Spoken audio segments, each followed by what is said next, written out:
Ingat Bung Raffi, pada upacara 17 Agustus di Kota Madia, Solo, Gibran pakai pakaian apa? Pakainya, kalau nggak salah petugas itu pekerja parkir kan? Oh iya. Apa itu maknanya? Nyindir dia. Ya saya nggak tahu kan, saya tanya maknanya apa gitu kan. Jadi dia ingin nyindir bahwa daripada petugas partai lebih mulia jadi petugas parkir gitu. Kemudian berusaha memegang kepolisian dan berusaha memegang TNI. Paling tidak untuk dua hal ini kelihatan betul Kapolri dan Panglima TNI harus melalui saringan ketat istana, preferensi istana yang main ya. Bukan hanya tingkat itu sekarang, Ay. ke bawah juga. Oke. Saya mendengar dengan pejabat setingkat bintang 4 bahwa sampai dengan Kapolda maupun Pangdam-Pangdam pun harus restu. Artinya jenderal ke atas. Khususnya untuk Kapolda dan Pangdam. Jadi selama ini nggak benar dong orang mengatakan kalau Pak Jokowi itu boneka. Dia monster yang sesungguhnya. Dalam tanda kutip ya. Ya bonekanya tidak mungkin bonekanya Luhut.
Assalamualaikum warahmatullahi wabarakatuh. Sobat RH sekalian, jumpa lagi di channel yang keren ini. Keren. Ya saudara sekalian, dengan Pak Gatot Nurmantio. Assalamualaikum warahmatullahi wabarakatuh, Pak Gatot. Waalaikumsalam warahmatullahi wabarakatuh. Ya saudara sekalian, ini belum apa-apa udah anu ya. Assalamualaikum, apalagi macam-macam gitu sudah. Pak Gatot, terima kasih sudah datang ya. Sudah datang kembali dan Ya, terima kasih saya sudah disampaikan pagi-pagi supaya datang ke sini gitu kan. Saya pikir ada emergency tidak apa gitu kan. memenuhi undangan RH Channel ya. Karena soalnya masyarakat ini jemaah RH Channel ini pengen dengar juga dari Pak Gatot setelah adanya kepastian hampir ya. Jadi setelah luar biasa gonjang-ganjing, akhirnya Anies Imin mendaftar. Amin. Di tengah waktu itu bagaimana apa istilahnya ya? Pesimisme yang luar biasa. Tiba-tiba Ganjar akhirnya memutuskan Mahfud MD, bukan orang-orang seperti Sandiaga Uno atau Erick Thohir yang disebutkan sebelumnya. Kelihatan betul sepertinya pengen menambah kapasitas di situ ya, ketimbang duitisitas kan gitu ya kan Pak. Tapi nggak tahu juga kita di belakangnya. Kemudian, nah yang terakhir ini semalam sudah pasti juga Prabowo dengan Gibran Rakabuming. Terlepas dari kontroversi Gibran, karena kalau orang hukum tata negara membaca putusannya hanya di endorse oleh 3 orang saja dan mestinya bukan merupakan putusan MK, tetapi amar putusan MK mengatakan elected official, sehingga dengan alasan itu KPU mengeluarkan surat edaran dan itu disambut dengan baik oleh Prabowo untuk mengajukan Gibran. Artinya kita sudah tahu kalau Gibran di Prabowo ya pasti bapaknya di situ juga. Nggak mungkin bapaknya main 2 kaki lagi kan? Dan anaknya yang satunya yang ketua umum partai pasti di situ juga, dan pasti gerbongnya akan ditarik ke sana. Jadi misinya 2, memenangkan Pragib ya kan, kemudian menghadirkan atau meloloskan PSI sebagai partai parlemen. Silakan Pak Gatot melakukan overview dulu secara umum melihat fenomena yang terjadi seluas-luasnya Pak. Silakan Pak. Iya, Bung Raffi, ini sesuatu yang saya pikir sangat luar biasa ya. Sangat luar biasa karena boleh nggak volumenya ditinggiin? Iya. Sangat luar biasa ini Bung Raffi ya. Mengapa luar biasa? Saya sedikit mereview bagaimana kejadian di Solo. Ketika itu PDI Perjuangan Solo sudah matang dan melaporkan kepada pusat bahwa wali kotanya adalah Teguh dan Sugeng sebagai calon wali kota dan wakil wali kota. Tiba-tiba aturan ini kan sudah baku di PDI Perjuangan. Tidak bisa dirubah lagi kalau sampai seperti itu. Yang bisa merubah hanya satu, ketua umum, yaitu Ibu Megawati. Ketika itu ini saya dapat dari tokoh PDI Perjuangan juga. Pak Jokowi datangi Ibu Mega dan mau minta supaya Gibran jadi wali kota. Karena Bu Mega sayangnya sama Jokowi, yang sudah protes pun dibatalkan. Gitu. Ini maksud saya, hal yang sama juga dilakukan oleh Pak Jokowi di Medan. Bobi. Gitu kan. Dari kondisi seperti ini, PDI itu bisa diacak-acak. Dengan seorang petugas partai lah kata-kata gitu. Nah,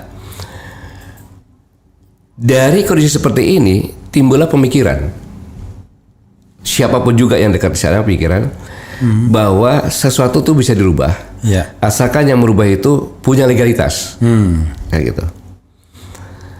Sama juga dengan kejadian hari ini. Kejadian hari ini. Kan sebenarnya yang pertama kali adalah Jokowi lingkarannya inisiatif untuk 3 periode. Ya. Ketua partai sudah aksi, termasuk Caimin juga udah aksi tuh. Iya. Ya, kemudian Erlangga juga sudah, bahkan ketua DPD Lanya Mataliti, Bahlil, ketua MPR sudah, Bambang Susatyo, Ya. kan gitu. Tetapi untung ada Ibu Mega yang mengatakan tidak bisa.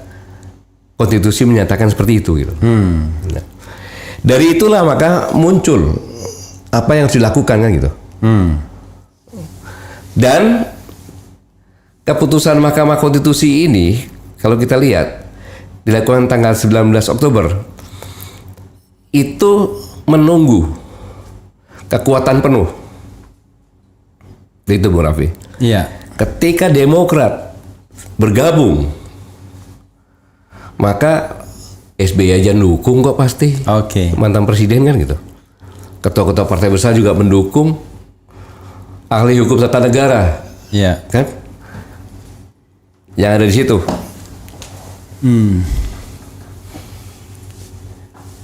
Profesor Yusril, Iya. Isam Hendra ada di situ mendukung. Iya. Maka barulah berani memutuskan. Yang menarik, Bung Refri, Iya. ini kan yang mengajukan kan yang terakhir. Oke. Kalau nggak salah bulan Agustus dia ajukan. Sendirian, Iya. kan gitu. Walaupun semuanya sudah melanggar, pernah mengajukan dibatalkan, kok tiba-tiba mengajukan lagi kan gitu. Iya. Iya. Kemudian juga Mahkamah Konstitusi sudah menyatakan bahwa ini adalah bukan kewenangan Mahkamah Konstitusi, Iya. kan gitu. Tetapi pembuat undang-undang itu DPR kan gitu. Iya. Dan presiden tentunya kan. Iya. Tapi tiba-tiba tanpa legal standing dikasih lah itu. Iya. Terhormat karena ada klausul tambahan, yaitu berpengalaman atau pernah atau sedang menjabat sebagai kepala daerah yang dipilih langsung kan gitu. Iya. Nah, dari sini Bung Raffi belum puas. Belum puas. Setelah diputuskan itu, walaupun melanggar beberapa etika moral dan sebagainya, Bung Raffi lebih tahu lah mungkin kan. Iya. Iya. Belum puas. Orang bertanya-tanya, ini Prabowo Subianto kan gitu. Letnan Jenderal Purnawirawan TNI Prabowo Subianto, mantan Danjen Kopassus, mantan Pangkostrat. Itu tapi memang ini mohon maaf Pak, ini pertanyaan bodoh ya. Itu memang ini kan Pak Prabowo itu kan diberhentikan ya waktu dulu. Iya. Itu masih berhak menyandang purnawirawannya ya? Ya? Masih berhak. Nggak, ini pertanyaan bodoh saya. Iya, pertanyaan bodoh. Cuma kan sementara ini kan. Ya. Sementara ini walaupun diberhentikan, Ya. tapi masih diperlakukan seperti itu. Oke. Jadi, Oke. nah, yang saya sampaikan bahwa Pak Prabowo ini mantan Danjen Kopassus, mantan Pangkostrat. Iya. Orang berpikir betapa dangkalnya strateginya, seolah tidak tahu strategi. Oh ini gawat nih. Silakan Pak. Iya kan gitu. Iya. Tetapi kalau saya jadi Prabowo pun, Iya. saya akan mengambil keputusan yang sama. Mengapa? Menjadikan Gibran sebagai wapres. Iya. Mengapa? Iya. Karena Pak Prabowo ini kan sudah merencanakan, saya yakin, sejak kalah kemudian bergabung dengan Jokowi, punya rencana untuk seperti sekarang ini. Iya. Di ujung, ya kan, secara naluri, saya yakin beliau tidak mau. Iya. Apalagi kondisi terkini. Iya. Tetapi apa? Ketua Mahkamah Konstitusi pernah menyampaikan, Iya. ya kan? Masih menunggu keputusan Mahkamah Konstitusi. Ada yang digugat mengenai batas usia minimum, Iya. dan masuk lagi gugatan yang terkait dengan batas maksimal. Maksimum. Iya, batas maksimum. Iya. Ini umpamanya kalau nanti MK memutuskan bahwa untuk menjadi presiden atau wakil presiden batas maksimalnya 70 tahun, berarti akan ada capres yang gagal. Iya. Iya. Apa maknanya? Maknanya adalah ambil Gibran. Sang paman mengancam Prabowo. Iya. Kan gitu. Iya. Mengancam Prabowo. Gitu kan. Iya. Lu bisa juga nggak jadi kan gitu. Iya. Makanya kalau lihat kemarin sore pada saat deklarasi kan gitu, Iya. kan berpacu dengan waktu itu. Maka sore-sore walaupun tanpa Gibran dideklarasikan itu. Gitu. Ini ancaman jangan main-main. Kayak gitu. Dia nggak ngangkat bisa berubah sekarang ini. Iya. Kayak gitu. Karena Mahkamah Konstitusi apapun yang diputuskan adalah final. Semau dia aja kan gitu. Iya. Seperti yang sekarang ini, kalau kita kupas tentang masalah etika moral semuanya kan dilanggar. Dengan melihat sekarang ini begitu diketok, nggak sampai 1 hari jutaan kan yang berkomentar, mengecam semuanya kan gitu. Iya. Nah, inilah yang kondisi yang sekarang ini. Ya, tapi kalau jadi mendaftar, bulinya ini bukan ke Mahkamah Konstitusi lagi. Oke. Semua orang bulinya ke arah Jokowi. Oke. Bukan dalam negeri, luar negeri juga. Gitu. Bagaimana? Jokowi pribadi atau Jokowi sekeluarga? Terutama Jokowinya ya. Ya, sekarang begini. Satu orang yang nama Pak Jokowi ini, dia bisa memporak-pandakan PDI Perjuangan di Solo dan di Medan. Iya. Sekarang di Jakarta memporak-pandakan negara ini. Kan gitu. Memporak-pandakan negara ini. Kan gitu. Dengan cara seperti ini, gitu. Menarik nih, memporak-porandakan Solo sudah, Medan sudah, dan sekarang negara ini. Di Jakarta negara ini. Iya. Nah, mungkin bukan karena ini bukan pemilihan gubernur DKI. Iya, kan gitu. Oke. Mengapa demikian? Ya kita kan melihat apa yang dikatakan Pak Yusuf Kalla. Kalau terpilih dilantik sebagai presiden wakil presiden, terus ada berhalangan tetap Pak Prabowo. Ini kata JK kan gitu. Dan itu benar. Bayangkan apa yang terjadi. Padahal Pak Jokowi sendiri pernah bicara dalam satu event di mana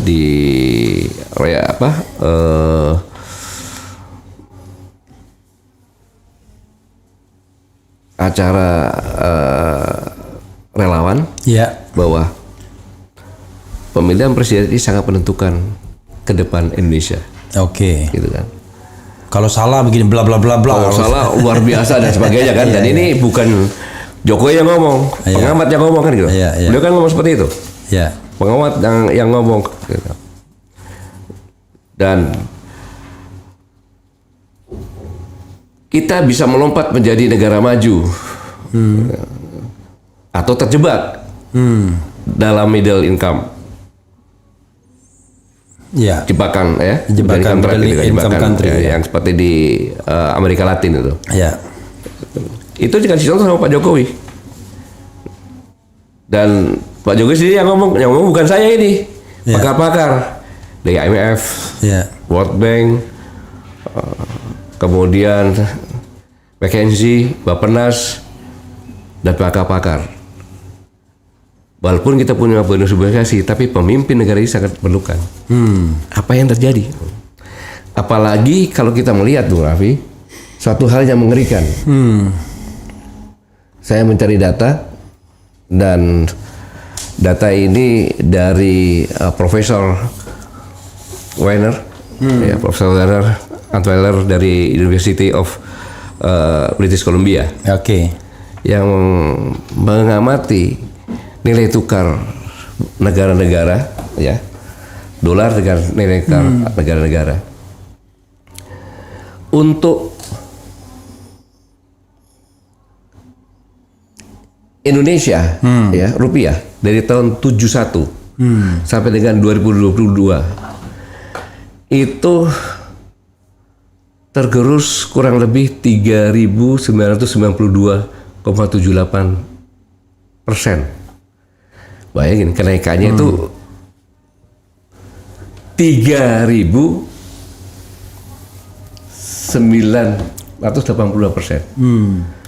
Kalau sampai hari ini kemarin ya kita lihat itu 4.277,28%. Hanya berkisar 1 tahun saja. Ini kita sudah tekor 284% dari awal dolar tadi itu. Jadi kalau kita hutangnya 7.000, 10 tahun lagi kita tidak bisa bayar pokoknya, itu bisa berlipat berapa kali? Bisa 8 sampai Ya 8 kali kurang lebih. Jadi hutangnya berapa? Ya. 40 sekian ribu. Iya. Disinilah perlu pemimpin yang benar-benar mengerti. Karena Singapura 71 sampai dengan 22 dia minus 54. 71 sampai 72. Minus 54. Oke. Yang bisa nyaingi Singapura di tetangga kita dekat dengan kita itu Jepang. Jepang 63% lebih minusnya. Minusnya. Iya. Itu. Sebelum mereka recovery dan maju menjadi negara maju. Justru kalau minus ini kan berarti kan dia bukan inflasi, deflasi malah kan. Surplus gitu loh. Iya, oke. Karena mulai dari nilai dolar banding rupiahnya 10. Oh, sorry. Nilai mata uang mereka lebih menguat dibandingkan lebih dolar. menguat. Singapura sama Jepang lebih menguat. Gitu loh. Malaysia saya tidak bisa menghitung karena sejak 90 dia baru berubah kan, gitu, berubah ringgit gitu. Ini yang sangat benar-benar kita harus menyiapkan pemimpin yang benar-benar mengerti dari berbagai aspek sehingga bisa mengangkat permasalahan-permasalahan yang sangat mendasar. Bahaya sekali gitu Pak, seperti ini. Jadi wakil presiden memang tidak punya tugas. Iya. Dia hanya mewakili kalau presiden berhalangan. Ya, tapi kalau presiden berhalangan betul. Nah, itu dia yang saya katakan gitu. Kita nggak tahu ya soal usia dan lain sebagainya, tetapi kan usia yang sudah lanjut, kemudian kesehatan itu juga perlu dipertimbangkan kan. Ya, untuk suatu negara jangan coba-coba maksudnya. Oke, jangan main-main. Jadi menghitung dari berbagai aspek gitu. Dan yang mengingatkan ini Presiden Republik Indonesia loh. Oke. Iya. Yang sudah menjabat sekarang kan. Iya, I know. Dia mengingatkan tapi dia coba-coba. Itu. Karena jangan salah, dulu Habibie harus jadi presiden kan, Mega harus jadi presiden ketika presiden yang terpilih kemudian di-impeach atau mengundurkan diri. Pak Gatot, ada lagi yang ingin ditambahkan soal Gibran ini. Iya. Gini, kita ngomong terus terang aja gini, di samping Prabowo itu kan ada orang-orang yang sebenarnya jauh lebih mumpuni untuk menjadi wapres. Ada Erick Thohir yang sudah siap-siap dengan pundi-pundinya dari awal menjabat Menteri BUMN sudah kampanye ya kan, mau jadi calon presiden. Ini cawapres aja lepas. Padahal Jokowi sendiri memberikan luar biasa panggung ke dia kan. Terakhir Menko Marinvest dia yang ad interimnya ketika Luhut tidak bisa. Ada Yusril Iza Mahendra yang selevel dengan Mahfud MD, ahli hukum tata negara dan usianya juga kurang lebih sama. Ada 3 orang yang kurang lebih sama kan, Pak Jimli, Yusril dengan Pak Mahfud. Kemudian yang ketiga ada Zulkifli Hasan yang sudah menjabat semua eksekutif, legislatif dan bahkan lincah juga, ya kan, lincah orangnya, ketua umum partai politik.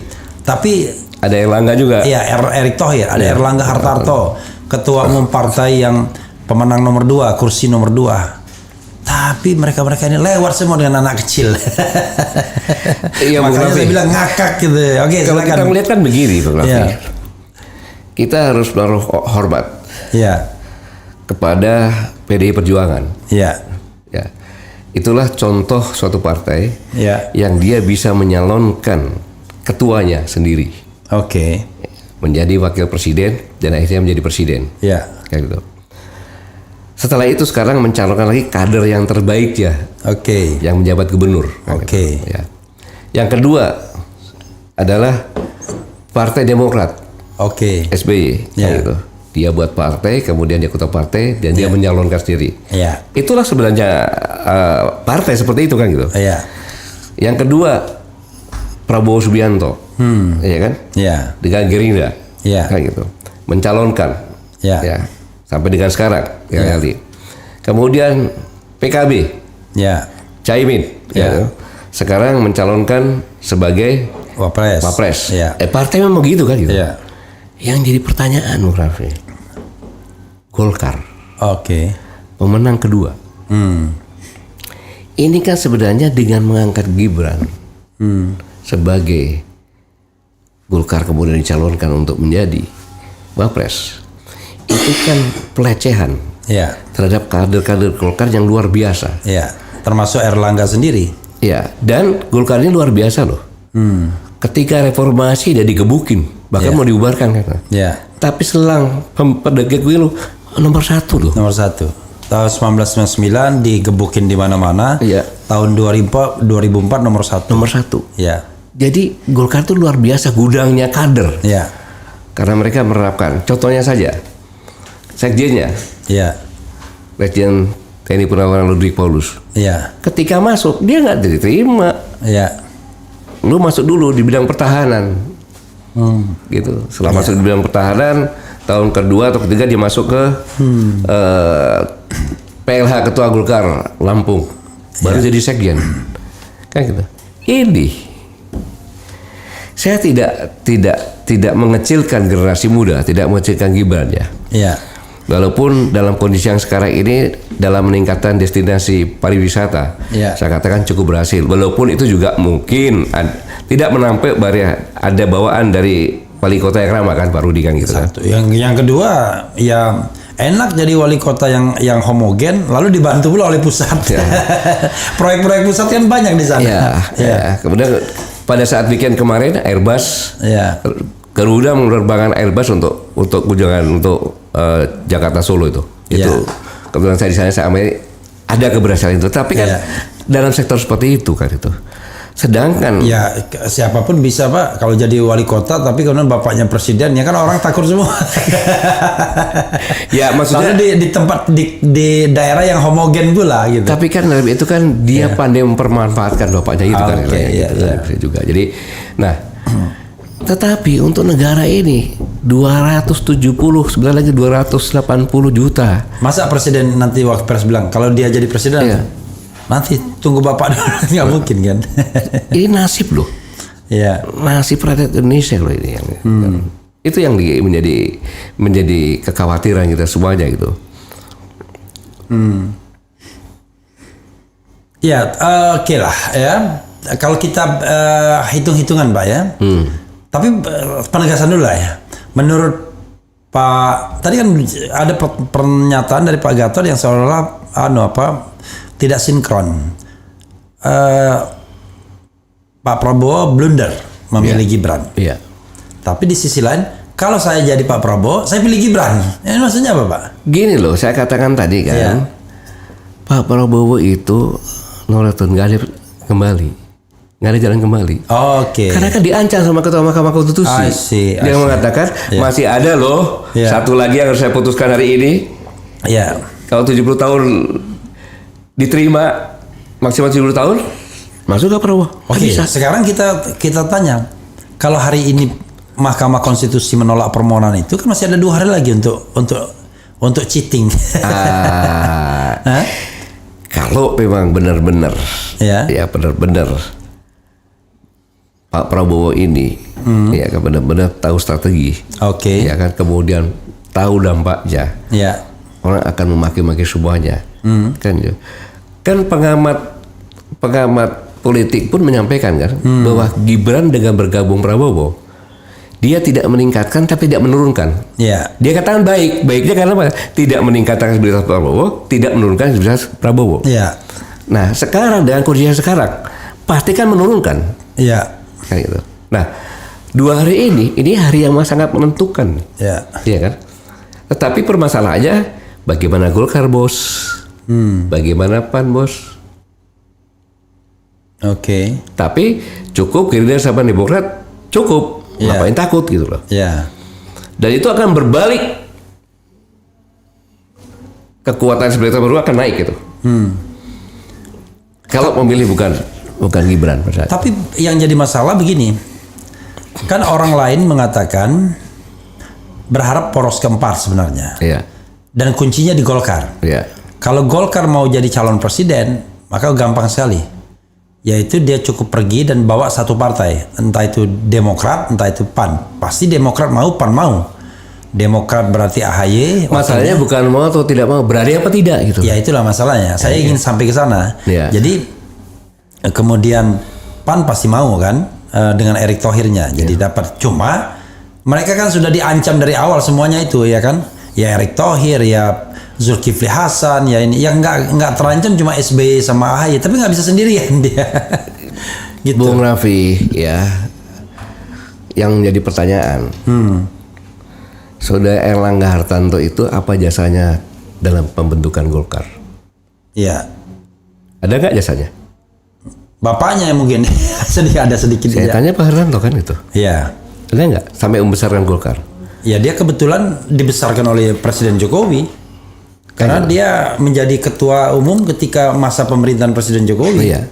Dan kalau tidak didukung istana, mungkin nggak akan terpilih dia. Nah, Kan itu ini mohon maaf. yang Orang saya mengatakan maksudkan, operasinya Luhur ya, semua itu. Yang saya maksudkan, Bu Ya. Raffi, ya kan, masa dia tega menghancurkan Golkar, I see. kan gitu. Iya. Dengan kemarin saya mengamati wajah demi wajah Iya, nggak happy itu. ketua Golkar kan gitu. Senyumannya kan senyum terpaksa, Iya. kan gitu. Benar matinya, kan, kita membesarkan Golkar setengah mati berdarah-darah, dan saya yakin Golkar akan kehilangan konstituennya. Iya.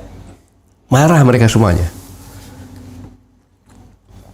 Kan kasihan kader-kader yang setengah mati berkampanye jadi DPR, pendukungnya kabur semuanya. Ya. Gitu. Dan harusnya apapun yang terjadi harusnya gunakan sistem partai yang sebenarnya. Bukan cara seperti itu. Maksud Pak Gatot walaupun Ya sekarang kan sudah kita lawan saja lah, berkorban daripada partai Golkar akan hancur. Toh Caimin melawan juga. Iya.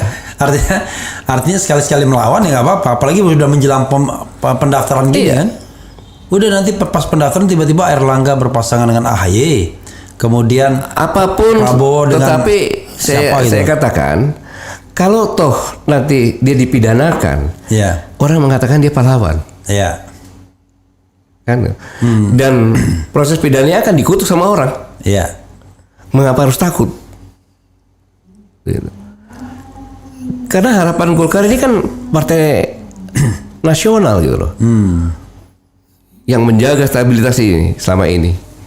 Kok bisa seperti ini gitu loh? Jadi Pak Gatot pengennya 4 pasangan gitu. Paling bagus begitu. Apapun, Prabowo sama siapa Gibran. ya. Nah, tapi harus didukung oleh partai. Kalau nggak didukung oleh partai nggak bisa nyalon. Ya, saya bukan pengennya ya. Saya bukan pengen, tetapi selamatkanlah Golkar. Oke. Gitu loh. Yang menyelamatkan Golkar itu artinya mengajukan Golkar nasional juga kan menjadikan gitu. calon sendiri kan? Ya, atau tidak calon sendiri kan gitu. Tapi calon yang berkompeten gitu loh. Iya, iya, Gitu iya. loh. Kan dia banyak kader-kadernya juga. Tapi saya begini Pak, kan kita tahu. Tapi sebentar, kok saya jadi pengamat politik di bagian kita? Ya enggak. Kan memang menjadi pengamat politik di sini kan. Kan kita tidak bicara tentang hankam, kita bicara tentang politik gimana. Nah, dan nggak bisa juga saya bilang Bapak tim sukses kan. Itu sukses juga enggak. Jadi ya pengamat politik memang gitu. Jadi Pak Gatot, Ya. pertanyaannya adalah ada 2 nih, mohon maaf ya. Ya. Di sekitar Prabowo itu kan ada orang-orang besar untuk Ya. jadi wapres itu yang saya sebutkan tadi. Di antara mereka juga kan saling ngunci. Iya. Kalau Erlangga maju, Yusril belum tentu senang. Ya kan? Yusril maju, Erick Thohir belum tentu senang. Ya, Erick Thohir maju, Erlangga Hartarto belum tentu senang. Ya sudah, anak kecil aja, bocil aja yang maju. Udah, yang paling penting tadi azas no freelance, tidak ada makan siang yang gratis itu. Karena saya mendengar gitu. Wah, kenapa deklarasinya tertunda-tunda? Karena deltanya belum jelas katanya. Saya nggak ngerti delta itu apa ya. Ada teman saya tuh bilang, wah delta. Misalnya ada bilang begini, ada teman gini, nggak ngerti saya apa maksud dia. Bilang begini, deklarasi hari ini mundur, masih nego, kurang 5 delta. Nggak, maksudnya apa ini? Apapun Kapan itu gitu? Bang, apapun Bang Iya. Raffi itu, Iya. menurut saya ya, asas tujuan partai yang besar itu sebagai sampingan maksudnya. Oke. Gitu. Tapi jangan menghilangkan marwah dari partai itu, apalagi menghadirkan para kader-kader partai. Ya paling tidak ngotot ya itu ya. Maksudnya. Iya, gitu loh. Kalau tidak dipenuhi ya bikin poros sendiri kan gitu. Iya, kenapa? Bisa kok. Bisa. Gitu, bisa kok mengurus sendiri gitu loh. Kalau saya gini, kalau ditolak juga ya gabung ke Amin aja. Jadi maksud saya saya sedih gitu loh melihat pada saat kemarin di Rakernas kan itu seperti itu, saya lihat kasihan gitu kan, tertawanya nggak tahu, mudah-mudahan saya salah itu kan. Iya. Tapi menurut pandangan saya seperti itu gitu. partai yang begitu besar, orang-orang top, ada ketua MPR di situ kan gitu. Wah macam-macam lah. Cuman begini Pak, memang kan Pak Jokowi ini kan kalau dalam istilah politiknya kan lame duck office. Jadi udah kantor bebek lah ya kan, bebek lumpuh gitu kan. Lame duck itu bebek lumpuh, office-nya kantor. Jadi maksudnya dia tidak punya pengaruh lagi karena dia sudah mau surut. Ibarat matahari dia tinggal tunggu tenggelamnya. Tapi teori itu kok nggak terjadi kepada Pak Jokowi. Justru partai-partai politik pada takut. Dan yang kedua adalah paling tidak 2 capres itu minta restu dia. Kita tahu Prabowo dan PDIP kan berebut dukungan Pak Jokowi. Bahkan kalau kita lihat misi-misinya Mahfud Ganjar Mahfud, cuma terbalik. Mungkin dia menyesal menyampaikan misi-misi itu. Karena misi-misinya itu memperkuat semua. Seolah-olah sudah semua udah baik, tinggal memperkuat gitu. Bung Raffi, ini adalah proses yang panjang. Ya, Proses yang panjang dan terorganisasi, direncanakan dengan sistematis, berkelanjutan. Yang pertama adalah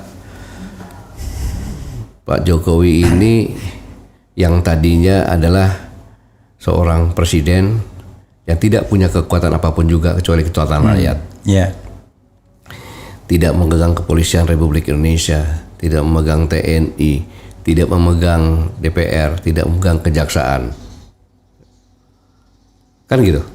Pada saat jadi presiden, yang merencanakan menentukan menteri-menterinya kan bukan beliau sendiri. Ya, karena beliau orang baru kan gitu. Nah, dari situlah muncul kesadaran.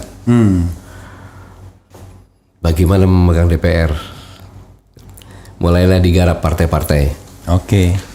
Dalam tanda kutip kemungkinan dengan dikatakan jebakan Batman, ya kan, atau Sandra istilahnya, dengan memanfaatkan hukum, gitu. Kemudian berusaha memegang kepolisian, dan berusaha memegang TNI, gitu. Paling tidak untuk 2 hal ini kelihatan betul Kapolri dan Panglima TNI harus melalui saringan ketat istana, preferensi istana yang main ya. Bukan hanya tingkat itu sekarang, ke bawah juga. Saya mendengar dengan pejabat setingkat bintang 4 bahwa sampai dengan Kapolda maupun Pangdam pun harus restu. Artinya jenderal ke atas? Khususnya untuk Kapolda dan Pangdam. Gitu. Maksudnya untuk Kapolda dan Pangdam juga? Penempatannya juga harus sepengetahuan. Kalau Kapolda dan Pangdam minimal kan 34 orang tuh. Pangdam kan nggak sebanyak itu. Tapi itu yang pertama. Yang kedua, dengan undang-undang bahwa sekarang ini PLT. Loyalitasnya kepada siapa? Penjabat. Loyalitasnya 60% lebih kan? Mereka yang tunjuk kira-kira gitu. Mereka yang tunjuk. Gitu. Terus yang lebih penting lagi, ya kan, KPK yang tadinya organisasi di luar struktur kan gitu kan, sekarang kan sudah masuk dalam eksekutif. Kemudian yang paling menentukan lagi adalah Mahkamah Konstitusi. Gitu. Dan ini suatu pelanggaran etika yang sangat luar biasa, kan gitu. Sangat luar biasa. Tidak boleh namanya Ketua Mahkamah Konstitusi, ya kan, menyidangkan sesuatu yang berkaitan dengan ada persaudaraan. Dalilnya apa itu, Pak Raffi? Ada kan? Iya. Gitu. Nah, itu. Jadi ketua-ketua partai dipegang, ya kan? Golkar dipegang, PKP dipegang, PAN dipegang, Gerindra dipegang.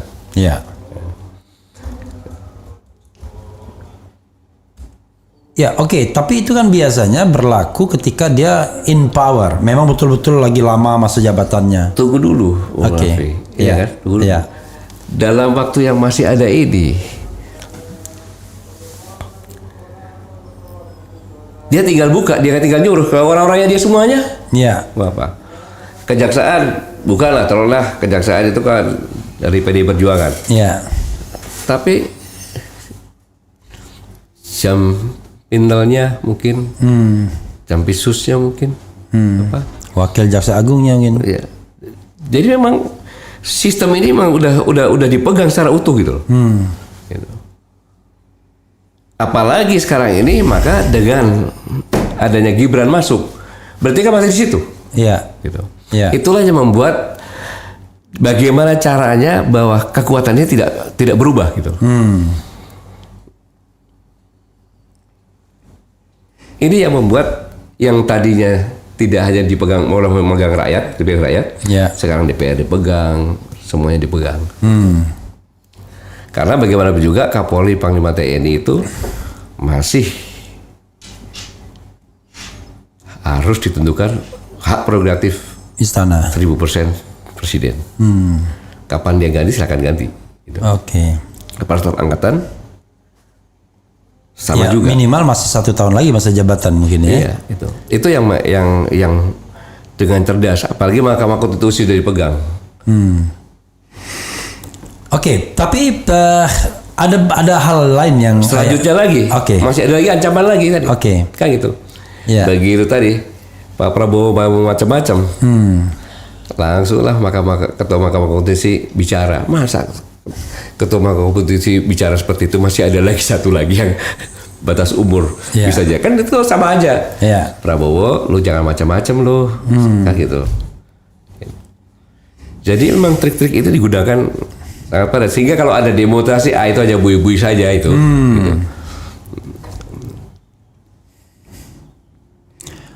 Oke, iya, walaupun saya juga masih merasa heran juga kok menjelang Pilpres kok masih aktif, masih efektif gitu loh. Oke, dia cengkram semua ya, tapi maksudnya kok cengkraman itu masih efektif hingga saat ini ketika masa kekuasaan dia itu efektif 4 bulan lagi. 4 bulan bagaimana? Ya, secara teoritis kan nanti kalau Tidak dong, ini strateginya bulan Oktober. Pelantikan presiden kapan? Oktober, tapi maksud saya setelah Pilpres nanti Kalau masih ada, ketika masih presiden masih beliau. Ya, Apapun bisa dirubah. tapi biasanya ya memang, tetapi biasanya kan orang kalau sudah ada presiden yang baru dia melipir Raffi. ya. Begini, jangan samakan dengan presiden-presiden yang lalu gitu. Oke. Ini barang beda ya. Ini barang beda. Iya. Oke. Saya mau tanya kalau begitu, orang mengatakan Pak Jokowi itu kuat kan karena ada Luhut Binsar Panjaitan. Rocky Gerung bahkan mengatakan ketiadaan Luhut itu, kita tidak tahu ya bagaimana kondisi Luhut, tapi sampai sekarang dia nggak bisa aktif lagi karena konon pecah pembuluh darah ya di otak, dan itu sangat severe, sangat luar biasa ya, nggak bisa sembarangan tuh treatmentnya. Kalaupun sehat kembali belum tentu seperti semula, makanya ad interimnya Erick Thohir gitu ya. Rocky bilang 2/3 kekuatan kabinet lumpuh. Ini kabinet, dalam konteks kabinet. Menurut Pak Gatot kan harusnya Pak Jokowi tidak sekuat sebelumnya itu, atau melemah? Saya ketika tidak sependapat dengan. Oke, coba silakan kalau tidak Saya sependapat. pernah di dalam. Oke. Jadi justru menurut saya kasihan dengan Pak Luhut. Orang akhirnya berasumsi seperti itu kan. Iya. Yang Mandalika sebenarnya aman kan? Iya. Ya itu dia. Jadi artinya peran Pak Luhut pun bisa digantikan. Tanpa Pak Luhut pun tetap jalan kok, karena trik-trik itu dipegang sendiri kok sebenarnya. Oke. Jadi selama ini nggak benar dong orang mengatakan kalau Pak Jokowi itu boneka. Dia monster yang sesungguhnya. Dalam tanda kutip ya. Ya bonekanya tidak mungkin bonekanya Luhut. I see. Udah, saya kalau gitu saya kalau cuma ownernya itu Pak Luhut terlalu kecil ya. Oke, itu kita bahasa simbolnya luar biasa. Oke, Pak Gatot, secara objektif Pak, tanpa harus ngomong siapa yang unggul dulu ya, mungkin Pak Gatot sebagai orang pernah intel pastinya, tentu Panglima TNI ahli strategi dan lain sebagainya, bisa nggak memetakan plus dan minus dari 3 pasangan ini?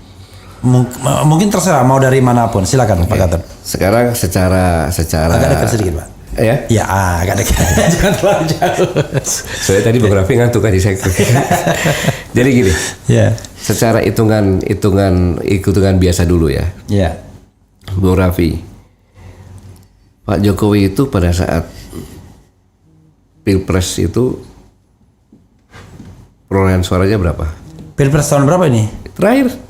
Terakhir itu ya 54% dia kalau nggak salah. 53 lah ya. Iya 53 ya, 53, sekian. Ya. Ya. Berarti kan Prabowo 46 kan? Ya. Oke. Sekarang taruhlah 50% yang tidak suka dengan Pak Jokowi. Oke. Taruhlah tinggal 26 lah. Ya. 52 saja kan gitu. Iya. Pak Prabowo dari 46. Taruhlah yang tidak suka karena Pak Prabowo bergabung dengan Jokowi 60%. Ya. Ya kan? Masih sekitar 17% kan? Ya. 17 ditambah 26 berapa Pak? 43. Putaran kedua masuk dong. Ya. Ya, logika berpikir saya seperti itu kan gitu. Ya. Dan secara nasional di antara 3 kandidat lebih dikenal Prabowo karena calon dulu kan pernah Karena berkali-kali kan gitu. Ya. Gitu. Itu dari segi dan pendidikan politik tingkat bawah belum tentu nyampe yang isu-isu seperti itu. ini. Kan itu yang pertama. Sehingga 2 putaran pasti terjadi. Ya. Kalau berdasarkan Insya Allah itu. terjadi Ya. seperti itu. Oke. Sekarang hitungan partai. Oke. Taruhlah mesin partai semuanya bekerja. Ya. Oke. PDI Perjuangan paling juga 26 kan? Dengan P3? Ya. Iya kan? 26 atau 27 kan? Itu pun kalau dia tidak gembos ya. Enggak, taruhlah semuanya mesin partai berjalan sesuai dengan itu perolehannya. Jadi Ganjar bisa dapatkan 26 kan? Iya. Dengan partai saya bicara mesin partai. Iya. Ya. Ya cuma maksudnya PDIP pada waktu itu kan karena ada faktor Jokowi juga sedikit kan. Tapi ini Jokowi udah hilang nanti. Iya. Let's say tetap dia. Ya, taruhlah tetap seperti itu, Iya. cuma 26 maksud saya 26, gitu. iya. Ya. Kemudian Pak Anies. Ya. Pak Anies berapa itu? PKB, berapa Nasdem, berapa PKS? Lumayan juga itu. Kalau Tidak jumlah sampai kursi 30. Kalau jumlah kursi PKB ke 3 sampai 30%. 58. Sekarang gini aja. Nasdem berapa persen? Yang jelas Nasdem 59 kursi. 58 kursi jadi 117 157 kursi.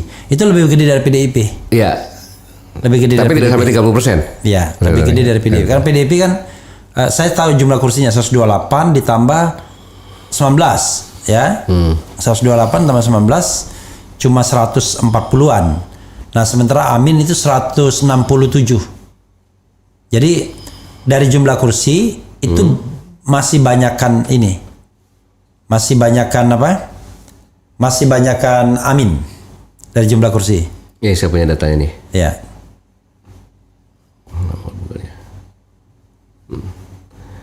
Nasdem itu 59 kursi betul. Ya. Ya kan? Ya. Kemudian PKB 58. 58. PKS 50. PKS 50. 50. Ya. 117 ditambah 50 167. Nah, sementara PDIP tadi 128 Ya. tambah 19. 3 sampai 30% lah. Ya, tapi di atas PDIP. Ya, betul. Oke. Nah, kemudian Pak Prabowo? Prabowo banyak. Banyak. Banyak. Nah, dari partai saja kan seperti Dari itu kan. partai banyak, Nah, oke. nah, itu. Nah, kemudian sekarang ini adalah faktor Jokowi. Oke. Pak Jokowi ini punya faktor sendiri. Oke. Saya hitung itu sekitar 20%. Oke. Apa 20% itu? Satu, pengikutnya fanatik Pak Jokowi. Ya. Yang kedua adalah fanatik dari BLT. Ya. Nggak boleh ditinggalkan itu. BLT itu bantuan langsung tunai ya. Iya. Itu terasa memang. Jadi kalau dia itu. Dibikin miskin dulu, bikin sengsara, tiba-tiba ada duit. Nah, menjelang pemilu jadi, kan. Ya, jadi itu. Itu gaya-gaya neolib itu. Ya. Tetapi tagline perubahan ini, ya kan, itu masuk di dalam relung pikiran rakyat yang ingin berubah. Iya. Itu. Tetapi pertanyaannya, sampaikah dia ke ujung-ujung desa? Ya. Di mana desa dikunci oleh TV-TV yang ada dan TVRI. Ya. Gitu loh. Gitu. Ini yang harus dilihat. Oke. Dilihat. Tetapi kalau saya lihat seperti ini, saya pikir masih berkisar antara 30-an semuanya itu. Oke, jadi sama-sama ya. Ya, karena kenapa saya pikir 30-an? Jawa Tengah tidak mungkin pasti Ganjar di atas 40%. Oke. Karena faktor PDI-nya. Ya, tetapi itu lebih mundur karena dulu 70% zaman Saya pikir minimal ya, saya katakan minimal ini kan minimal. Karena semua kan bekerja juga, tetapi minimal dia mendapatkan lebih daripada saya pastikan nih, lebih dari Pak Anies, lebih dari Pak Prabowo. Iya.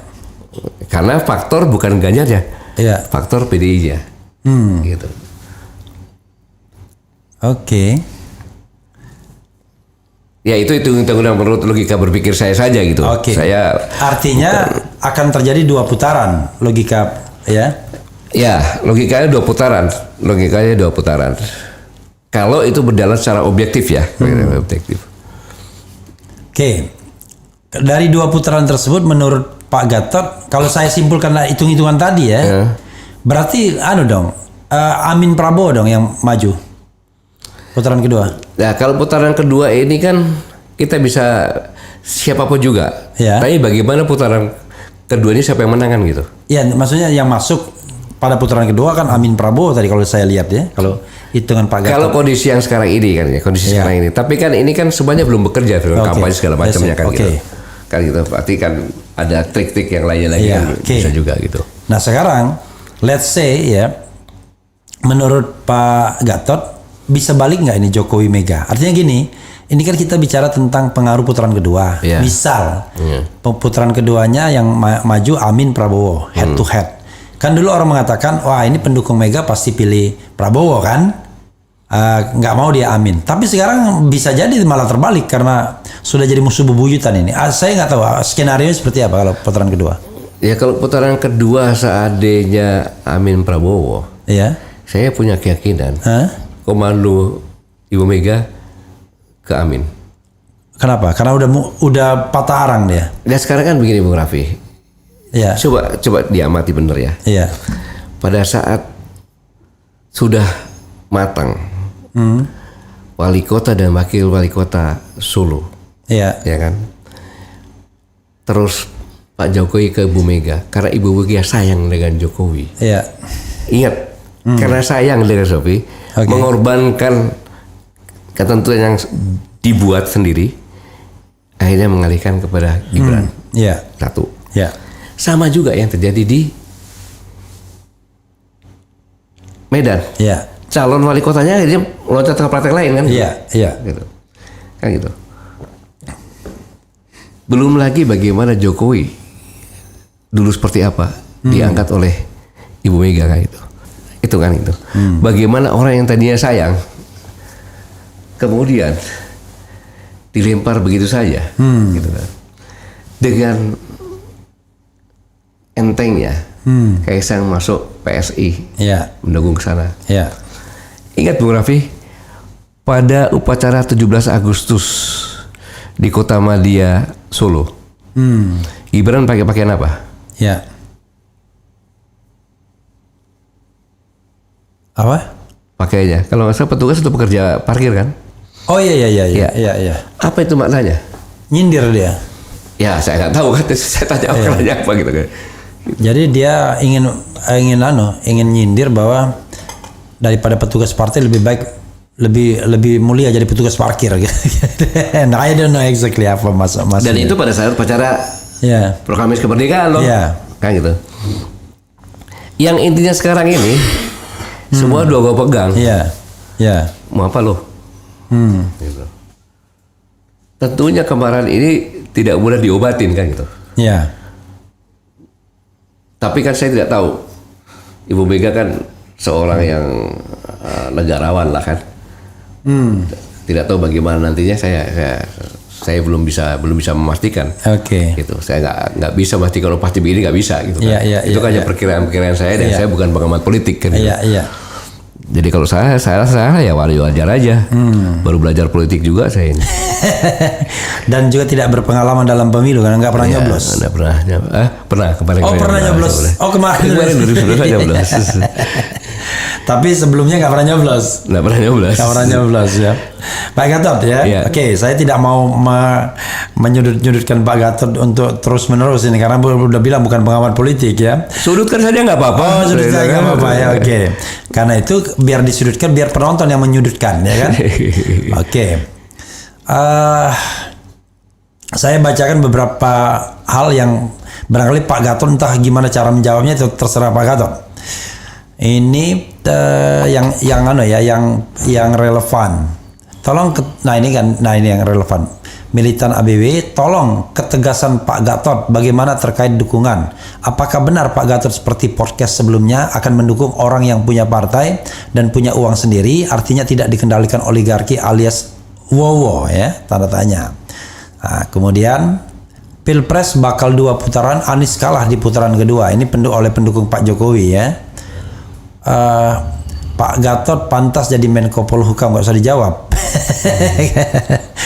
Saya kira Menko Polhukam tidak lebih besar daripada Panglima TNI. karena semua orang bisa jadi Menko Polhukam, jadi Panglima TNI cuma Pak Jenderal bintang 4 ya. Bung Raffi, saya potong ya. Ya. Ketika 2017, saya ingat sebelum bulan puasa itu, Menteri Sekretaris Negara datang ke saya dan mengatakan diutus Presiden besok saya akan dilantik menjadi Menteri Pertahanan. Oke. Dan dengan cara halus. Itu tahun berapa itu? 2017.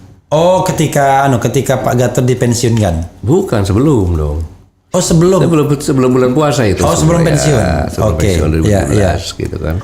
Biar digeser maksudnya. Untuk menggantikan Pak Ria Mijar waktu itu. Iya. Ya, saya katakan Pak Menteri, Pak Pratik, bahwa semua Panglima TNI bermimpi untuk menjadi Menteri Pertahanan. Iya.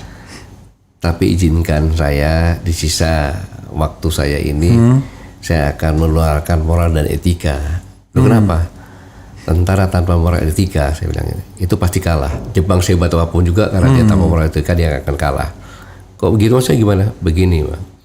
Publik mengetahui bahwa saya berseberangan dengan Pak Ria Mijar. Iya. Karena waktu itu Pak Ria Mijar akan melaksanakan latihan dengan tentara Cina di Laut Cina Selatan. Oke. Saya jawab saya tidak akan mengeluarkan satu orang prajurit pun untuk latihan. Saya jawab seperti itu. Oh gitu? Ya. Kenapa? Karena saya adalah di bawah Presiden. Kebijakan pemerintah adalah jangan membuat hal gaduh di Laut Cina Selatan. Oke. Gitu loh. Berusaha untuk Laut Cina Selatan itu kondusif gitu loh. Iya. Kalau itu kan gaduh, Amerika kan jadi ikut ribut juga, itulah. Yang kedua masalah bela negara. Saya tidak menentang, tapi ketiga banyak orang di depan Rindam, dan Rindam tanya kepada saya, Pak bagaimana ini? Kurikulumnya belum ada. Siapa yang bertanggung jawab belum ada kan gitu. Maka kita tolak. Nah itu seolah saya berseberangan. Nah saya kalau saya terima seolah-olah mendidik junior saya, kalau kamu ingin jabatan lebih atas, ogrok-ogrok aja itu jabatan di atas itu kan. Nah itu. Jadi kalau untuk jabatan-jabatan itu bukan yang saya kejar gitu. Oke. Oke, itu clear ya. Bagaimana dengan tadi kejelasan sebelum kejelasan posisi tadi, sebelum Pak Gatot menjawabnya, saya kira orang-orang mau tanya lagi tuh. Saya mau membacakan tulisan dari aktivis ya yang Pak Gatot kenal juga, itu Dr. Syahganda Nenggolan. Judulnya Gatot Nurmantio, Ketua Tim Ses, Amin menang. Oleh Dr. Syahganda Nenggolan, Sabang sampai Merauke. Saya tidak bacakan yang bagian-bagian awalnya karena masih bicara tentang hal yang lain. Tapi saya baca bagian keduanya, itu mengapa Gatot Nurmantio, tanda tanya. Oke. Gatot Nurmantio adalah sosok jenderal oposisi yang 5 tahun belakangan ini mengemban isu perang global, yaitu anti komunisme. Isu ini mengena pada 50 juta lebih masyarakat Indonesia usia di atas 50 tahun. Secara strategis, isu ini diametral dengan Jokowi dan rezimnya yang mengusung rehabilitasi sepihak pada korban / pelaku G30 PKI melalui Kepres 17 2022. Jumlah suara pendukung Gibran jika diasumsikan paralel dengan isu Kepres 17 2022 tersebut berjumlah sekitar 15 juta jiwa dan itu akan mendukung Prabowo Gibran. Sebaliknya jika Gatot menjadi ketua tim ses Anies, sedikitnya jumlah yang sama akan mendukung Amin, sebuah jumlah korban kekejaman G30 PKI dulu. G30S dulu. Kedua, Gatot Nurmantio merupakan jenderal penuh dengan kedekatan luar biasa pada Islam. Guru ngaji Gatot dan Muhaimin Iskandar salah satunya adalah Kiai Haji Thoifur di Purworejo. Namun Gatot yang gandrung berguru ke kiai-kiai dan ulama mempunyai jaringan yang kuat dengan tokoh masyarakat. Sebagai orang Solo asli bukan Tegal, ya kan? Maupun mantan Danrem Bogor dan Panglima di Jawa Timur, Gatot memiliki pengetahuan bagaimana mengorganisir kekuatan di sana. Ketiga, Gatot dipersepsikan dekat dengan Tommy Winata. Tommy Winata kabarnya adalah salah satu dari 9 naga yang paling disegani di Indonesia. Namun bagi Gatot, Tommy adalah sosok nasionalis yang kerjanya hanya menjadi supporter seumur hidup bagi eksistensi tentara nasional. Gatot tidak pernah menjadi anak buah Tommy. Kepada saya, Gatot pernah mengatakan bahwa dia mengenal Tommy ketika Tommy masih naik sepeda motor dan antri untuk ketemu Jenderal Idris Sudrajat. Sekali lagi, Gatot bukan anak buah Tommy, bahkan Gatot mendukung ide negara di atas kekuatan dan kepentingan konglomerat. Sosok yang demikian kokoh pada Gatot Nurmantio adalah pilihan utama bagi Amin jika mau menang. Hal ini pun saya ungkap di publik karena beberapa hari lalu saya membaca di media Gatot bersedia mundur dari kami, Koalisi Aksi Menyelamatkan Indonesia, jika dilamar Amin sebagai tim ses. Tentu saja banyak kekhawatiran bahwa rezim akan memblokade Amin jika bergandengan dengan Gatot. Namun sebagai ahli strategi saya meyakini perang segitiga Capres-Cawapres bukan era lalu lagi. Sejak pendaftaran Capres-Cawapres ke KPU maka situasi berubah. Kekuatan rezim terbelah, fokus semua adalah masing-masing memenangkan calonnya. Demikian pemikiran saya ini. Salam perubahan dari Danau Toba. Ini gara-gara kayaknya nulisnya sambil berenang ini. Oke, tadi ada Pak Gatot seolah-olah kok ke Prabowo juga tadi yang katanya harusnya begitu-begitu, yang punya partai dan lain sebagainya. Silakan Pak Gatot menjawab sebanyak-banyaknya. Oke. Saya tidak akan membantah apapun. Silakan Pak. Terima kasih Bang Saganda Nenggolan atas tulisannya. Kemudian saya sampaikan saya tidak berpihak kepada Pak Prabowo.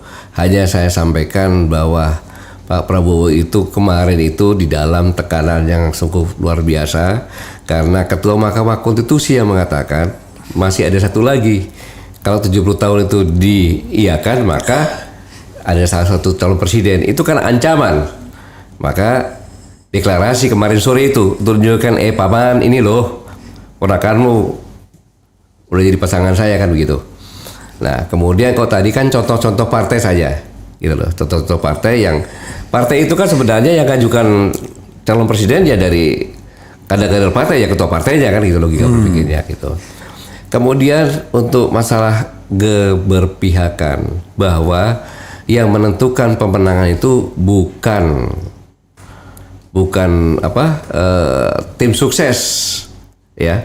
Yang pokok menentukan adalah sosok presiden dan wakil presiden tersebut. Makanya kan selama ini kan wakil presiden pun jadi penentu juga begitu loh. Jadi saat ini saya ulangi, saat ini saya belum menentukan saya ada di mana. Oke.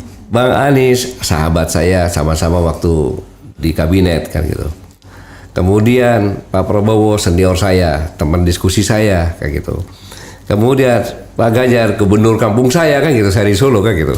Dan sahabat saya juga dekat sama beliau.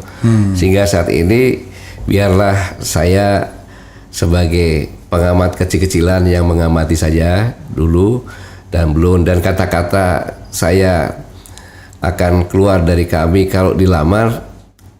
Kalimat yang sebenarnya adalah Koalisi Aksi Menyelamatkan Indonesia itulah organisasi yang bukan politik praktis untuk ke DPR maupun mendukung salah satu presiden calon presiden. Anggota kami yang mendukung salah satu calon presiden silakan, tetapi yang dalam struktur presidium maupun eksekutif komite ya harus mundurkan diri. Contohnya saya, kalau saya akan mendukung salah satu calon sebagai tim, maka saya harus mundurkan diri sebagai presidium. Itu yang sebenarnya begitu. Jadi begitu Bang Raffi. Jadi dalam kondisi seperti ini saya mengamati dulu saja Bang Raffi. Oke. Tapi saya mau sudutkan diri juga Pak Gatot. Sudutkan saja. Dulu Pak Gatot bilang, kalau sudah jelas, ya kan, pendaftaran, ini udah jelas. Kan Pak Gatot bilang, kalau sudah pendaftaran dan tidak akan ada berubah lagi, kan akan menentukan sikap. Ya, sikap saya kan, saya tentukan sikap saya masih nonton kan boleh.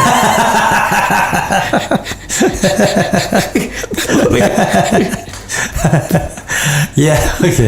Jadi ada lagi sudutkan, silakan lagi sudutkan. Sikapnya lagi. masih nonton ya. Gitu loh, sobat era sekalian, sikapnya masih nonton. Masih berada di luar pagar. Tapi pagar mana Pak yang terdekat?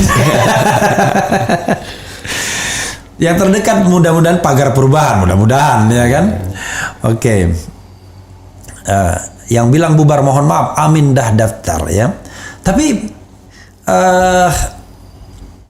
Pak Gatot sebenarnya oke, kalau Ganjar udah pasti daftar ya kan, karena waktu Ya, itu sama-sama. Mega 128 kursi dia tentu. Prabowo ya tinggal ganding satu partai ingin daftar.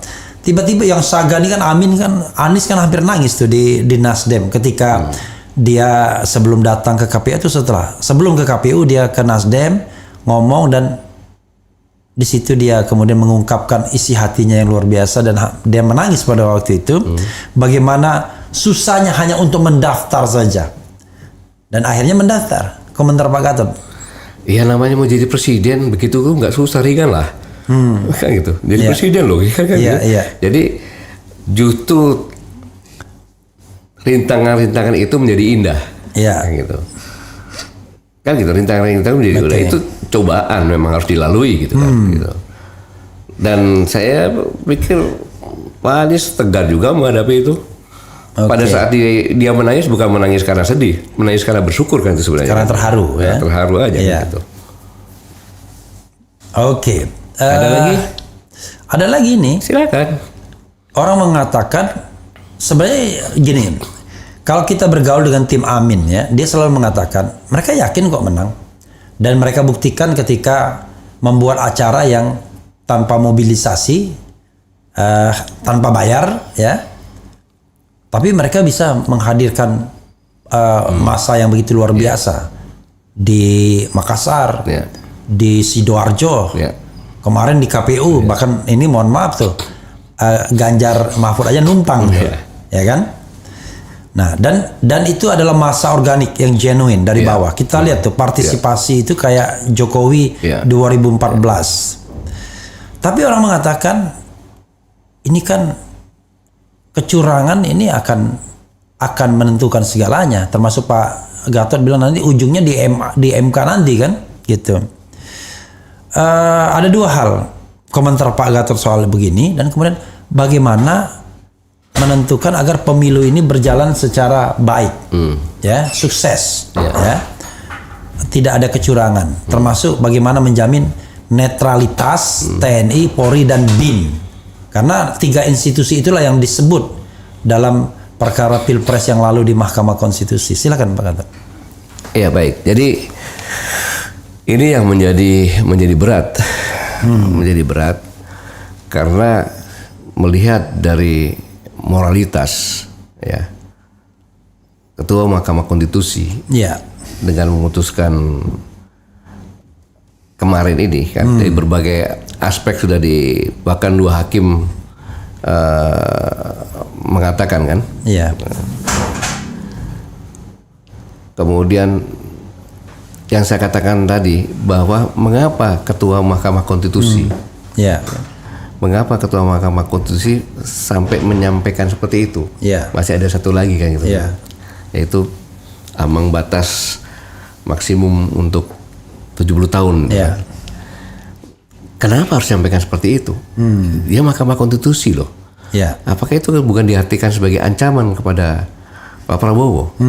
Kalau kamu nggak gandeng ponakan saya,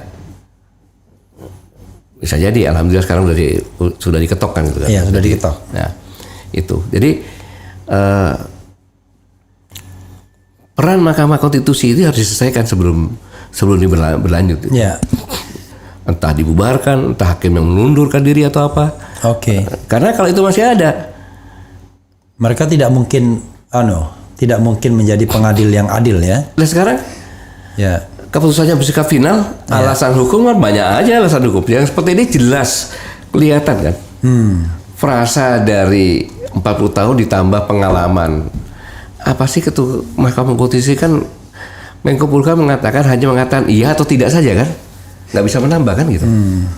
Dan itu sudah mengatakan legislatifnya adalah DPR. Tapi dia rubah semau maunya kan. Padahal di ujung nanti apakah nggak dibuat seperti itu? Ya kan? Mau kelompoknya Pak Prabowo sama Gibran kalah, protes ke Mahkamah Konstitusi bisa dimenangkan. Ya. Ini menurut analisa saya, bukan nuduh ya, menurut analisa saya ini. Dengan pengalaman yang tadi ini kan gitu. Nah, itu. Yang kedua harus masing-masing tim bergabung. Untuk ada tim pengawas. Oke. Tim pengawas yang delegalisir untuk bisa memotret hasil di papan maupun di lembar C-nya itu. Iya. Dan itu dikirimkan. Formulir C. Formulir C-nya itu dikirimkan. Formulir C1. Ya. Kalau perlu gabungan membuat semacam website. Website. Jadi ada petugas ini dilaporkan ke server, nanti diprogram sehingga ketika Bung Raffi berasal dari mana, Bung? Sumatera Selatan. Palembang. Saya ketik Sumatera Selatan. Saya ketik lagi Palembang. Ketik lagi 3 Ilir. 3 Hilir. Ketik lagi Lorong Bugis. Lorong Bugis. Ketik lagi nomor 49. RT berapa ya? RT 6 kalau nggak salah. TPS ya dong? Hah? TPS berapa? Oh, kalau saya TPS-nya kan TPS ini, Pak. Lu kan di sananya nanti kira-kira. Iya, TPS 26 TPS 26. Begitu jam 10 siang, cuma gambarnya fotonya saja orang kumpulkan itu. Tapi begitu sudah jam penutupan, sudah ada angka itu gitu. Nah kemudian dicek kelurahan siapa yang menang sudah ada. Dicek ke kecamatan sudah ada, kabupaten sudah ada, provinsi sudah ada, dan pusat sudah ada. Dan itu siapapun bisa buka website itu. Kalau tidak, Raffi, saya bikin rekornya banyak-banyak kan, rekornya banyak-banyak, saya atur, ujung-ujungnya beda-beda tipis saja, sudah ketok selesai. Iya, memang orang selalu mengatakan begitu ya. Dan bahkan pemilu pilpres yang lalu begitu kata orang sih ya, kata orang. Dan apa yang dikatakan Pak Gatot itu sudah dibuat, diupayakan. Bahkan mereka sudah membuat desain IT yang memang bisa menentukan bahwa hasil pilpres itu akan bisa kita dapatkan 1 jam atau 2 jam setelah pemilihan terakhir di waktu Indonesia bagian barat. KPU itu ya, dia udah bisa lihat. Tapi umumkannya 2 minggu lagi kan? Bukan KPU, tapi versi Amin lah yang saya tahu, versi Amin ya. Mereka menyiapkan itu karena mereka yang paling khawatir dicurangi. Tapi apapun itu, orang mengatakan tidak bisa begitu, perlu juga jaringan yang kuat. Makanya dalam konteks itu seperti Syahgana mengatakan perlu orang dong seperti Pak Gatot yang punya ibaratnya basis teritorial. Kan kita frankly speaking lah, yang bisa memiliki kekuatan koersif untuk menentukan itu kan 3 institusi saja, TNI, 2 institusi, TNI dan Polri. Ini mohon maaf Pak ya. Kemudian tambah BIN, entah BIN-nya ke TNI atau BIN-nya ke Polri kan begitu.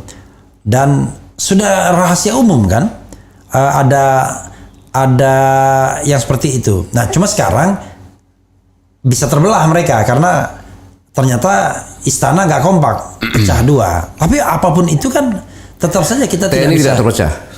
Oh, TNI tidak terpecah. Saya kan TNI tidak terpecah. Siapapun pemimpinnya, TNI tidak terpecah karena prajurit-prajurit itu orang yang punya rasa, ya kan, yang punya akal dan punya rasa.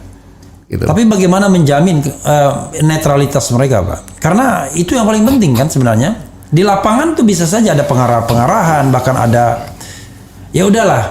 Gini, yang paling gampang ya. Seorang mantan Kapolres di satu tempat pernah ngobrol sama saya. Begini, dia bilang dia membantah kalau polisi itu akan mempengaruhi suara dan mana bisa katanya. Gimana caranya kita? Oke. Tapi ada poin yang dia sampaikan kepada saya. Nanti pada saatnya kita akan lihat ke arah mana polisi itu dia akan mendukung. Kalau dia ke arah A, nanti akan dibikin satgas-satgas katanya. Nah di satgas-satgas itu misalnya gini, dia contohkan 2 calon yang dulu. Tugas kita adalah kita ngintipin orang-orang yang bawa duit salah satunya misalnya. Kalau dari tim yang kita dukung, kita biarin. Tapi kalau dari tim yang kita tidak dukung, kita tangkap itu orang atau kita marking tempatnya. Kalau dia misalnya ke hotel, hotelnya kita jagain biar uangnya nggak kebagi. Kan podo aja nih Pak ini. Ini juga ini dan itu yang ngomong tuh mantan Kapolres sendiri kepada saya. Tetapi kan itu yang dilakukan itu adalah suatu kegiatan yang money politik kan sebenarnya kan gitu. Ya paling tidak kalaupun tidak money politik, dia membiarkan orang money politik, membiarkan tim yang dia dukung, lalu dia mencegah orang lain yang bawa ke karung lah, juga. Apa-apa lah. Tapi saya yakin TNI tidak seperti itu. TNI tidak seperti itu. TNI sudah belajar banyak. Dengar dong, ini dari senior nih, Pak Yudo Margono. Pak Yudo kan. Tapi Pak Yudo pensiun loh. Ya tetapi kan begini, Pak Yudo membuat tema ulang tahun TNI. Banyak orang protes tuh, kenapa TNI patriot kan ya? Patriot yang menjaga demokrasi, gitu. Harusnya kan menjaga NKRI. Tapi saya pikir itu tidak salah karena saat sekarang ini yang paling penting adalah salah menjaga demokrasi, hilang juga NKRI kan. Gitu. Maka dari pesan ini saya yakin udah sampai ke ketika walaupun diganti pun, ya kan. Kalau nanti Panglima TNI-nya akan memerintahkan untuk tidak netral, ya kan, untuk tidak netral, walaupun diperintah di atas netral, pasti prajurit tidak akan nurutin. Karena satu sudah melanggar, etika, sabta marga, sumpah prajurit. Gitu. Pak Gatot, ini kan kita tahu bahwa Pak Yudo Margono ini akan pensiun pada bulan November. Secara teoritis bisa nggak Panglima TNI itu diperpanjang? Bisa. Berapa bulan? 1 tahun. Terus 1 tahun lagi. Ya. Dulu Pak Endiatur Sutarto pernah kan? Jadi bisa jadi kemungkinan Pak Yudo. Ya tergantung presiden. Iya, maksudnya bisa aja diperpanjang. Bisa aja diperpanjang. Gitu. Pertanyaannya adalah, kalau Pak Yudo Margono menunjukkan netralitas, ya saya ganti dong. Yang kira-kira kamu mau nggak? Berpihak kepada Gibran kalau saya angkat, gimana? Saya yakin kalau Pak Yuri tawari seperti itu, dia minta pensiun. Pak Yudo nggak mau, yang baru. Yang baru pun sama. Sama. Pak Gatot yakin betul TNI netral, sabta margais. Begini Pak. Banyak juga kan TNI yang main politik. Ya banyak juga pelacur politik banyak saya akui gitu kan. Tetapi saya melihat ini kan yang calon-calon penggantinya ini, mereka kan udah umurnya di atas 50. Istilahnya kok saya bilang udah bobok tanah gitu kan. Pasti dia ingat akan sumpahnya. Ketika dia letnan 2 mau dilantik pernah disumpah. Saya bersumpah demi Allah di atas Al-Quran. Jadi tidak akan sembarangan mengambil keputusan, hanya tinggal berapa waktu lagi gitu. Mudah-mudahan mereka ini termasuk orang-orang yang selalu ingat itu gitu. Kalau yang di penggantinya orang muda gimana? Penggantinya orang muda yang baru 50 awal. Ya sama kan, udah lebih 50. Tapi masih muda. Memang masih muda. Kan biasanya dia 58 kan? Masa ada sisa waktunya seperti itu. Artinya kan masih 6-8 tahun. Gini Pak, misalnya orang melihat, ini kita pakai teori. Kalau kita lihat jatah-jatahan, harusnya ini balik lagi ke angkatan. Nggak ada jatah-jatahan. Iya, kalau misalnya pergantian tuh angkatan udara. Tapi let's say, di angkatan udara Pak Fajar Prasetyo pun pensiun pada bulan Februari, Pak Fajar Prasetyo yang Kasau KSAU. Kemudian kalau Pak Dudung November udah pensiun, Pak Yudo Margono November juga. Kalau dari KSAL lagi, rasanya biasanya kalau berdasarkan pakem nggak mungkin rasanya. Ya berdasarkan pakem kan, kita kan bicara pakem Pak. Nggak pakem. Jadi saya ingatkan saja bahwa Panglima TNI itu 1000% hak prerogatif presiden. I know. That's okay. Mau pakai darat, laut, udara semua maunya dia. Gitu. Nah orang kemudian berpikir, sekarang Pangkostrat menantunya Pak Luhut. Ya. Ya kan? Kalau kita pakai jalur situ, maka Pangkostrat bisa jadi KSAD. Ya. Tapi kalau ada sejarah polisi, setelah dia jadi jenderal penuh, tiba-tiba bisa aja dia diangkat jadi Panglima TNI, kan hak prerogatif presiden. Hari ini contohnya Pak Maruli jadi Kasat, Ya. ya kan? Hari ini Presiden mengajukan untuk sebagai Panglima TNI boleh. Boleh. Jadi misalnya pagi Tidak ada ini, pelanggaran apapun juga. pagi ini jadi Kasat, Satu sore jam nanti kemudian, kalau sore 1 jam kemudian. 1 jam Iya, boleh itu. Dan saya yakin, Ya. Legend Maruli tidak sama dengan mertuanya. Gitu ya. Ya. Oke, Legend Maruli. Coba kita lihat Maruli Sitompul ini kelahiran berapa ini? Tahun 70 kalau nggak salah dia. Iya, masih muda dia, 92, angkatan 92. Maruli Simanjunta. Maruli Simanjunta ya? Ya, minimal masih 4 tahun minimal itu. Dia usianya 53 tahun sekarang. Iya kan, saya bilang minimal. Dia sama usianya sama saya kurang lebih. Saya tua sebulan dibandingkan dia. Iya. Jadi 53 tahun, masih 5 tahun lagi dia. Kalau dia jadi Panglima TNI kan masih banyak dia, masih satu periode presiden kalau dipertahankan terus kan. Ya, dia kan prajurit yang meniti karirnya dengan tangga yang benar gitu istilahnya. Oke. Pak Gatot, apalagi yang mau disampaikan sebelum saya memberikan kesempatan closing statement? Jangan sampai nanti Pak Gatot pulang ke sini, waduh saya belum menyampaikan itu. Apalagi yang lu jujukan saya gitu kan. Oke, coba kita lihat dari sini ya. Ya. Oke, apalagi ya? Ya tadi, tapi kalau tadi udah dijawab ya soal ini. Gini, sebenarnya kalau kita lihat kan ada upaya untuk juga melibatkan ex-TNI. Saya terus terang, saya termasuk orang yang protes. Kok bisa ya ex-TNI Polri baru pensiun berapa bulan, tiba-tiba langsung terjun ke politik. Jadi wakil ketua tim sukses lagi. Kan rasanya kan nggak elok gitu. Karena dia kan masih ibarat ikatan itu kan masih kalau kita bicara, kalau saya misalnya sama Rocky harusnya ada jeda. Misalnya jeda 3 tahun, tapi yang paling bagus itu jeda 5 tahun. Ini enggak. Baru pensiun berapa bulan langsung ceglek. Boleh saja, itu udah rakyat biasa kok dia. Iya, tetapi kan bagaimanapun ada Kalau kayak itu kenapa kok dia dibolehin milih? Iya, tapi ada pengaruh juga kan, Pak. Biasanya orang ada jeda itu, diberikan jeda. Gini loh, selama dia di ini negara hukum secara positif kan. Iya. Kalau nggak ada aturan yang melarang, Jadi oke. Jadi menurut Pak Gatot, Pak Andika yang menjadi wakil ketua tim ses Ganjar, kemudian Pak Gatot Edi yang menjadi Wakapolri, menjadi wakil ketua tim ses Ganjar, itu secara etik baik-baik aja, oke-oke aja. Tidak melanggar satupun etika. Oke, it's okay. Nah, saya ingin kepastian ya, berarti tidak melanggar etika. Walaupun saya mengatakan dari kacamata demokrasi ini agak ngeri-ngeri sedap. Iya, tinggal ajukan saja orang yang pensiun sekali nggak boleh Karena begini asumsinya Pak, orang itu ya merekrut dia itu kan tidak hanya karena dia itu punya personal achievement. Orang berharap bahwa dia bisa mempengaruhi TNI aktif kan? Ya, TNI aktif yang terpengaruh sama dia itu yang bermasalah. Iya. Kan gitu, itu yang bermasalah. Dan saya yakin tidak akan itu. Oke. Kita lihat aja nanti. Oke. Nah, kalau saya sudah terus lama-lama saya ditempel oleh Pak Gatot. Kata Pak Gatot, saya udah lama gak menempelin prajurit. Silakan aja kalau bisa bikin marah saya gitu.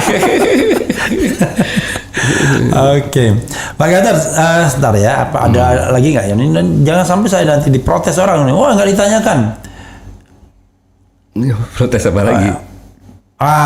Tapi dia bilang nih.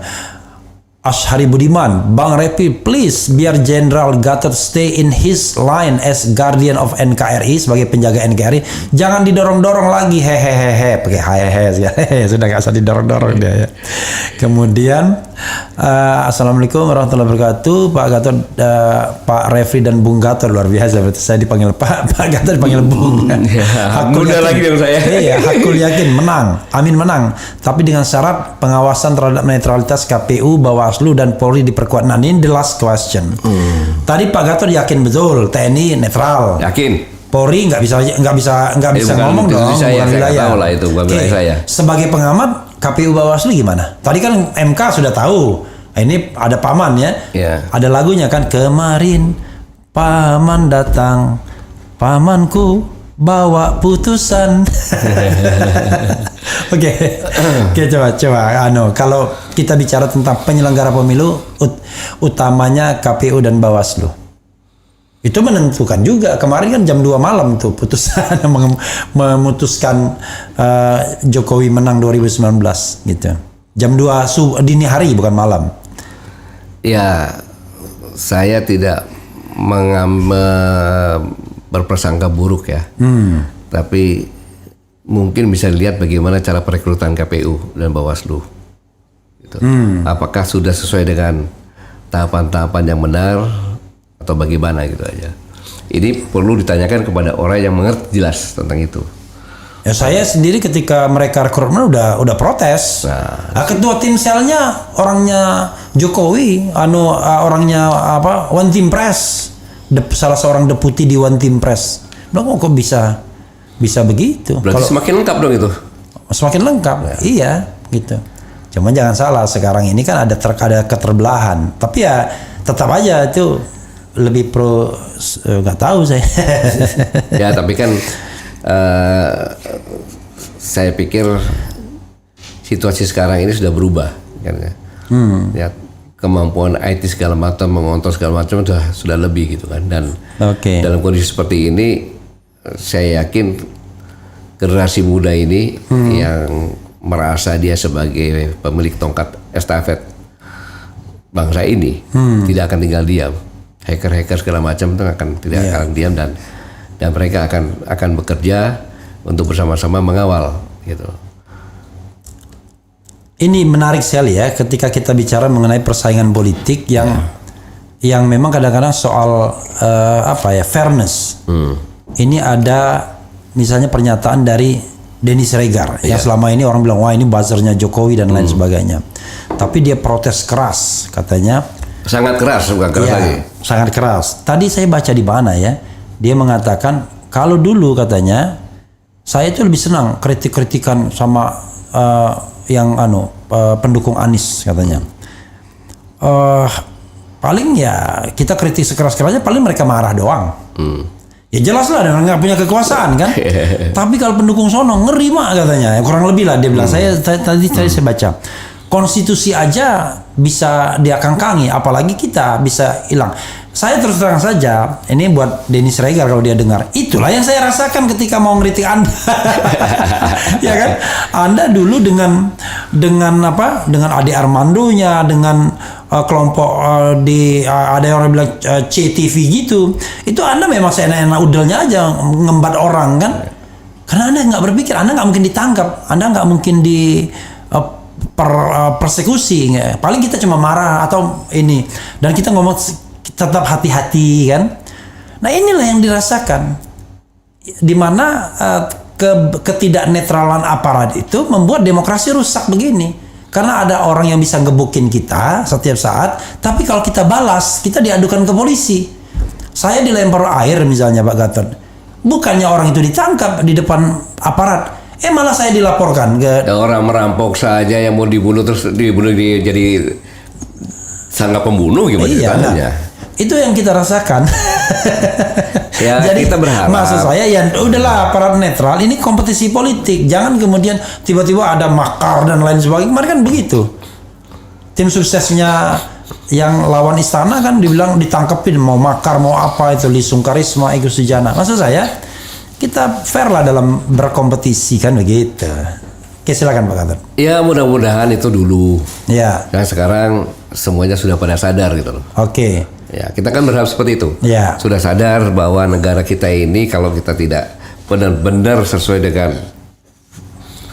fungsinya masing-masing, aparat penegak hukum sesuai dengan profesi masing-masing yang bertanggung jawab, maka negara ini semakin hari semakin hancur.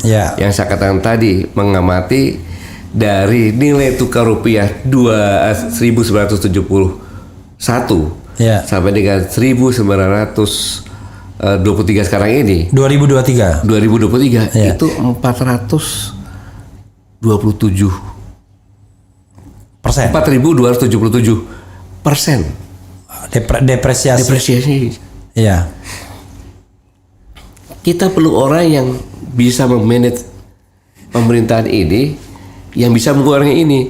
Kalau kan tidak, hutang kita yang sekarang 7.000, kalau kita hanya bisa membayar pokok-pokoknya ya selama 10 tahun, kita hitung tadi kan, 82%. Jadi kalikan 8 kali, tambah bangkrut lagi. Jadi kita tidak terasa bahwa kita sedang didesain untuk memiskinkan semuanya ini. Tapi kita nggak sadar.